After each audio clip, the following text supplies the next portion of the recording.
ஸ்ரீமதே ராமானுஜாய நமக. தசரதன் கைகேயில யார் மோட்சத்துக்கு போனால், யார் சொர்க்கமோ இல்லை நரகத்துக்கு போனாங்கிறது தான் கேள்வி.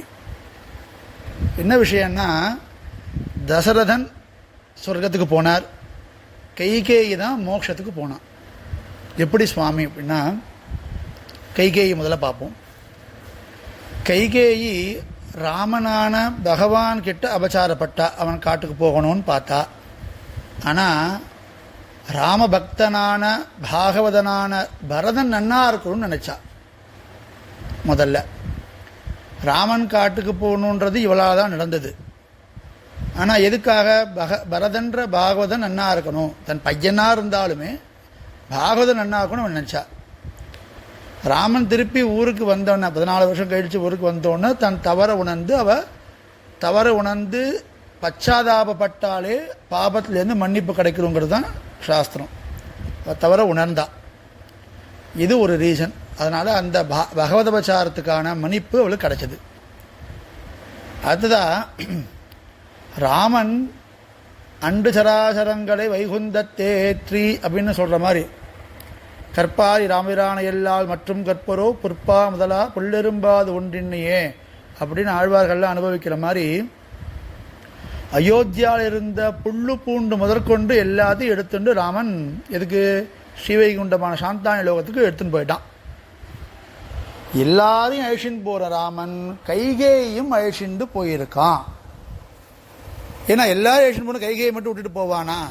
ஏன்னா காட்டில் ஒரு தடவை லக்ஷ்மணன் கைகேயை பற்றி திட்டும் போது, கோபமாக பேசும்போது ராமன் சொல்கிற வார்த்தை என்னன்னா, நம்ம தாயை தப்பாக பேசாதன்னு சொல்கிறோம். ஸோ ராமனுக்கு எப்போவுமே கைகை மேலே கோபம் இருந்ததே இல்லை. ராமனுக்கு ராவணன் மேலேயே கோபம் இருந்ததில்லை. மரணாந்தானி வைராணின்னு விபீஷணன்கிட்ட, நீ ராவணனை சம்ஸ்காரம் பண்ணுறியா இல்லை நான் பண்ணட்டுமான்னு கேட்டால் தான் ராமன் ராமன் அப்படிப்பட்டவன். அப்படி இருக்கிற ராமன் கைகை மேலே கோபத்தோடு இருக்க போகிறதில்லை. தப்பு பண்ணவங்க சபாமணம் வேண்டின்றாலே போரும், பச்சாதாபப்பட்டாலே போரும். இது கைகேயி பட்சத்தில். அவள் பகவதபச்சாரம் பட்டா, அதுக்கு மன்னிப்பு கிடைச்சது. பாகவதபச்சாரம் படலை. அதே நேரத்தில் ராமன் சாந்தான லோகத்துக்கு அழிச்சின்னு போகும்போது அவளையும் அழிச்சின்னு போனான் அப்படிங்கிறது விஷயம். அடுத்ததா தசரதன் என்ன சுவாமி பண்ணார் அப்படின்னு கேட்டேன்னா, தசரதன் ராமன் நன்னா இருக்கணும்னு நினைச்சானே தவிர பரம பாகவதனான பரதன் கிட்ட அபச்சாரப்பட்டாரா இல்லையா? அவன் என் பிள்ளையே இல்லைன்னு சொல்றதோ, சவிக்கிறது, திட்டுறது, இந்த மாதிரி அபச்சாரங்கள் தசரதன் பண்ணியிருக்கார். இது ஒரு விஷயம். அந்த பரம பாகவதன் கிட்ட அபச்சாரப்பட்டதுக்கு அவருக்கு மன்னிப்பு கிடைக்கலைங்கிறது ஒன்று. ரெண்டாவது, தன்னுடைய சத்திய வாக்கியம்தான் முக்கியமாக பட்டதே தவிர ராமனோட திருமேனியை பற்றி அவர் கவலைப்படவே இல்லையே. ராமன் காட்டுக்கு போகாத, நீ போகாம இருன்னு சொல்லு ராமான்னு சொல்ல வந்த தசரதனுக்கு, என் வாக்கியம் பொய்யானாலும் பரவாயில்ல, நான் உன்னை காட்டுக்கு அனுப்ப மாட்டேன்னு திருத்தமாக ஏன் சொல்லலை அவர்? நீ போயிட்டு நானும் போகிறேன் அப்படின்னு சொர்க்கத்துக்கு நானும் இந்த தேகத்தை விட்டு போகிறேன்னு சொன்னாரே தவிர, ராமா போகாதேன்னு உனக்கு கெஞ்சினாரே தவிர, என் கைகேயி கிட்ட சொல்ல வேண்டியதானே இந்த வார்த்தையே தசரதன். என் வாக்கியம் பொய்யானாலும் பரவாயில்ல, இக்ஷ்வாகு வம்சத்தில் பிறந்த என்னோட வாக்கியம் பொய்யானாலும் பரவாயில்ல, நான் அதை என் ராமனை நான் காட்டுக்கு அனுப்ப மாட்டேன்னு சொல்ல வேண்டியவர் ஏன் சொல்லலை?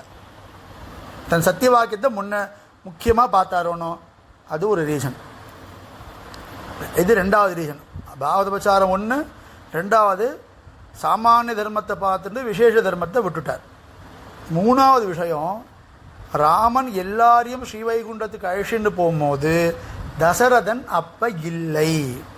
அவன் முன்னமே பரம வச்சு சொர்க்கத்துக்கு போயினதுனால ராமன் மோட்சனுக்கு சாந்தான லோகத்துக்கு அழிச்சிட்டு போகும்போது தசரதன் அங்கே இல்லை. அதனாலையும் தசரதனுக்கு மோட்சம் கிடைக்கல, கைகேயிக்கு மோட்சமே கிடைச்சதுன்னு சாஸ்திரம் சம்பிரதாயம்.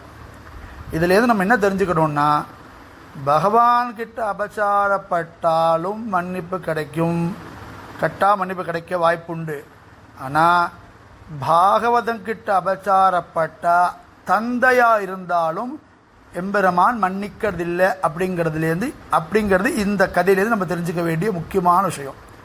பாகவதோபச்சாரம் பட்டா பெற்ற தந்தையான தசரதனையே பெருமாள் மன்னிக்கலை அப்படிங்கிறது விஷயம்.